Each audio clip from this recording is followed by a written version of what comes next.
Sous la tempéreuse, serment fondu. Les laboratoires de chocolat ne dorment pas, ils croustillent à voix basse.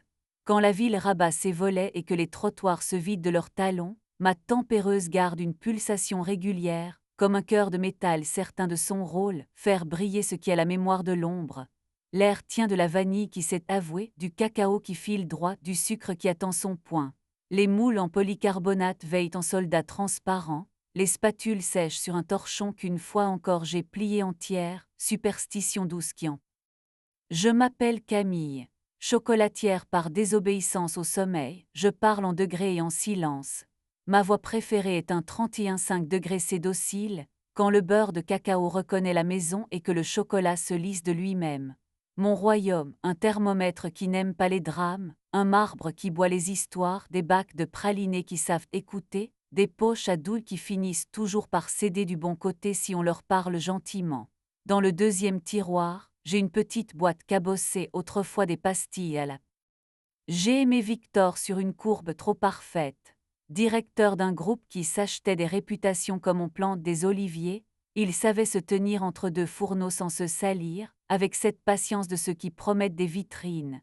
Nous nous sommes rencontrés sur une mie au point raté, un enrobage qui boudait, un brillant qui refusait d'admettre le jour. J'ai repris la masse, glissé 3 grains de thym, un soupir de beurre de cacao, et le miroir est revenu sur la surface comme un souvenir juste. Victor a souri d'un sourire qui se photographie bien. Nos jeudis ont pris la forme d'une habitude. Entre la dernière livraison d'amandes et le premier lever de pain, il posait sa paume au creux de mon dos, je prétendais écouter le souffle de la tempéreuse. Les moules allaient et venaient, les ganaches refroidissaient dans des cadres sages, nos phrases prenaient la juste taille du lieu. Il disait que ma nuque sentait le caramel clair, je lui apprenais à reconnaître le moment où le chocolat cesse d'être un liquide pour devenir un pacte.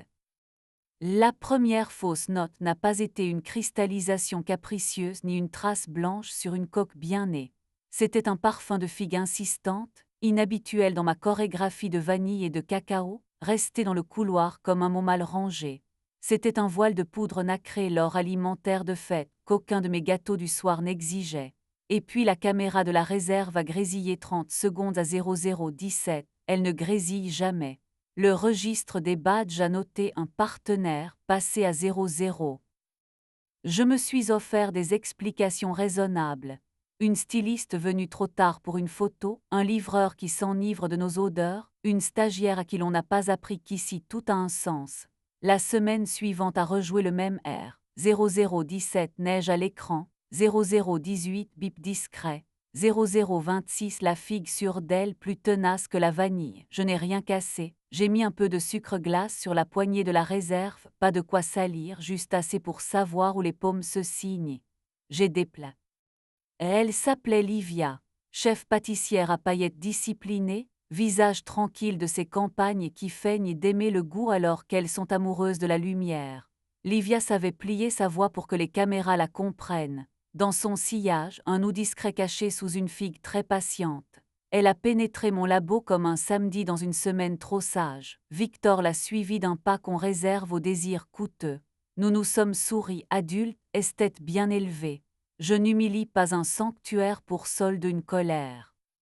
Ce soir-là, j'ai ajouté dans ma boîte cabossée un minuscule éclat de couverture de ce qui se coince sous l'ongle, preuve qu'un objet a eu envie de dire non à une main qui oubliait sa langue. J'ai aussi glissé sous l'établi une bande d'acétate marquée de mon pli, qui la replie autrement ne m'a pas longtemps regardé. Dans la chambre froide, j'ai poussé de 2 degrés le vent discret qui, la nuit, empêche les idées d'attraper la poussière. Une chambre froide est une confidente, elle dit quand le souffle est étranger. La nuit a parlé en clair. Pas de grand théâtre, un froissement de robe et contre le métal, le bruit d'une spatule qu'on repose sans savoir son geste, un rire tenu comme on retient son ventre. Je n'ai pas claqué de porte. J'ai posé la main sur le marbre, la pierre m'a renvoyé son froid loyal. Le matin, j'ai retrouvé près de la tempéreuse une mèche de cheveux prise dans un coin de scotch, virgule de quelqu'un qui n'aime pas les points. Le lendemain, j'ai rappelé à Victor nos règles. Elle venait de lui d'ailleurs signer au dos d'un bon de livraison, entre 2 douilles de 8 et un tarif d'orange confite. Nous d'abord, personne du groupe, pas d'artiste partenaire, on se dit avant pas après, protection toujours. Il a regardé ses chaussures comme un garçon pris en faute dans une chorale. Les avocats ont ensuite posé nos prénoms sur des lignes sans saveur, la main froide des secrétaires a aligné des chiffres qui font taire les cœurs. Il a gardé ses dîners et ses vestes qui ne... Le travail m'a empêché de bâtir une cathédrale au ressentiment. Un praliné noisette a pris l'eau, je l'ai rattrapé avec une tendresse de couturière. Une jeune apprentie tremblait devant un sucre qui brunissait trop vite, je lui ai emprunté sa main, l'ai posée là où la chaleur cesse d'être une menace, la casserole a obéi. J'ai dormi parfois sur la banque de marbre, le bras replié sous la joue, à écouter le souffle de la machine comme un animal domestique. Dans mes rêves, le cacao se souvient de la forêt. Il est entré dans ma nuit par la porte de service, avec les mains propres et la précision de ceux qui savent la valeur d'un degré. Il s'appelait Yanni, technicien froid et ventilation envoyé pour un réglage fin de winterization. Il parlait comme un chef fatigué. Il sentait les agrumes, la laine sèche et un métal rassuré. Il a posé sa caisse près de la tempéreuse avec une délicatesse qui m'a plu autant qu'un chocolat bien tablé. Laquelle de tes bouches souffle faux a-t-il demandé sans lever la voix. Celle de la chambre cacao, elle avale trop quand je lui demande de chuchoter. Alors on lui promet mieux, pas plus, il a souri, ses paumes ont trouvé les vies, la gaine a cessé de soupirer comme une vieille dame. Nous avons commencé par parler technique, on se sauve la peau avec des mots simples. Il m'a appris à entendre dans le ventre d'une machine la fatigue d'un joint. Je lui ai appris à reconnaître au bruit d'une spatule posée si le chocolat a pardonné. Il a laissé une moitié d'orange sur ma planche, j'ai glissé l'écorce dans ma boîte cabossée entre l'étiquette froissée et la feuille d'or chiffonnée. La première fois. Le premier baiser a eu lieu au seuil de la chambre froide, là où les mots se condensent sans mourir. Sa bouche avait le goût d'orange et de café noir. Il a gardé les yeux ouverts une seconde, non pour traquer une caméra que je sais dompter, mais pour me choisir 2 fois. Mes doigts se sont logés au creux de ses reins, cet endroit où les jours acceptent d'être meilleurs. Il a fait ce bruit qu'on ne réserve qu'aux grandes fins. Nous avons compté jusqu'à 10 et n'en avons utilisé que 9. La dernière appartient à la machine.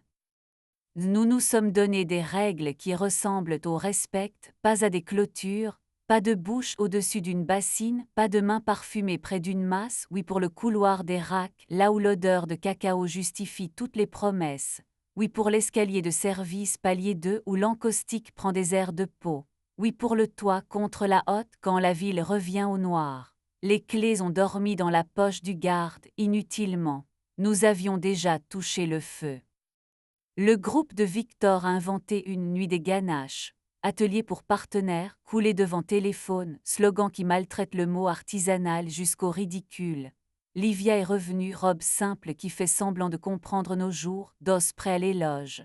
Victor, un pas derrière, portait son visage de vendeur qui veut faire croire qu'il a toujours aimé le goût avant l'argent. J'ai fait ma ronde, l'habitude est une prière. Les moules alignés, les bacs numérotés, la chambre froide calmée par Yanni, la tempéreuse à son ronron content. Livia a penché son nez au-dessus d'un cadre d'orangettes encore tiède, elle a fait mine d'entendre dans le craquement une métaphysique du vrai. Victor a acquiescé comme on signe un chèque. Je les ai salués sans faire de théâtre, puis je me suis échappée sur le toit pour aider la nuit à fermer ses bords. Yanni m'y a trouvé, main sur la tôle, visage en l'air. Il n'a pas dit mon prénom, il a levé une main, j'y ai posé la mienne. Nous avons respiré ensemble, geste bête et scientifique. Tu t'es oublié dans les courbes, il a dit. Je m'entraîne à demeurer, j'ai répondu. Comme quoi? Comme tablette à casser, ai-je murmuré. Pas une plaquette vendue entière, une qu'on partage, qu'on fait chanter avant de la laisser fondre. Nous nous sommes embrassés comme des gens qui respectent le risque et paient leurs fournisseurs. Ma boucle de tablier a accroché une vie, nous avons ri. Les lieux qui nous sauvent ont droit au burlesque. Nous nous sommes arrêtés avant que la hotte ne prenne nos prénoms.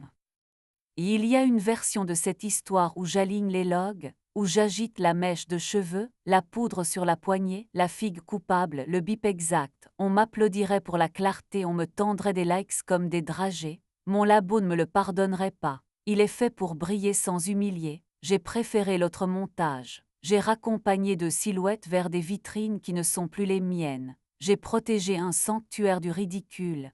J'ai gardé des verbes plus petits, tenir, verser, lisser. Ils durent davantage que les couteaux. L'hiver a appris la lenteur aux machines et la patience à mes poignets. Une apprentie a compris la différence entre secret et discrétion. L'un exige un public pour exister, l'autre sait survivre en silence. Un influenceur a voulu tremper ses doigts pour la vidéo. Je l'ai sauvé d'une brûlure et d'une honte avec un sourire en sucre. Yanni m'a appris que les gaines obéissent au ton, pas aux menaces. Que 3 respirations peuvent empêcher une colère de se déguiser en héroïsme. Je lui ai appris l'instant où le chocolat, encore liquide, promet. Un jeudi, la caméra a regardé sans bâiller. La poignée n'avait plus de poudre à raconter.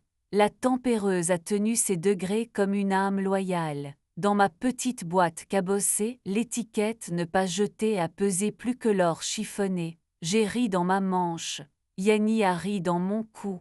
Le labo a feint de nous gronder, puis nous a prêté son air ordinaire. Et si un soir, vous passez la porte battante et que vous m'apercevez posant ma joue contre le marbre, ne vous inquiétez pas, je remercie la pierre d'avoir gardé la tête froide quand j'avais envie de faire du bruit. Vous ne verrez pas la trace de sucre sur la poignée, ni la bande d'acétate marquée de mon pli, sauf si la nuit réclame un fantôme et qu'il n'y a pas de douceur plus simple. Vous ne verrez pas ma boîte à souvenirs, sauf si vous savez déjà pourquoi certaines ponctuations empêchent les phrases de se suicider. Je baisse les lumières dans l'ordre que la tempéreuse préfère pour que l'obscurité entre comme une conclusion polie. Le dernier voyant rend sa braise. Yanni me vole ma minute propre parce qu'il peut, je la lui donne parce que cette règle a survécu au reste pour boire à la nuit. Nous descendons l'escalier de service, doigt dans la poche de l'autre, voleurs honnêtes qui ont réparé plus qu'ils n'ont brisé.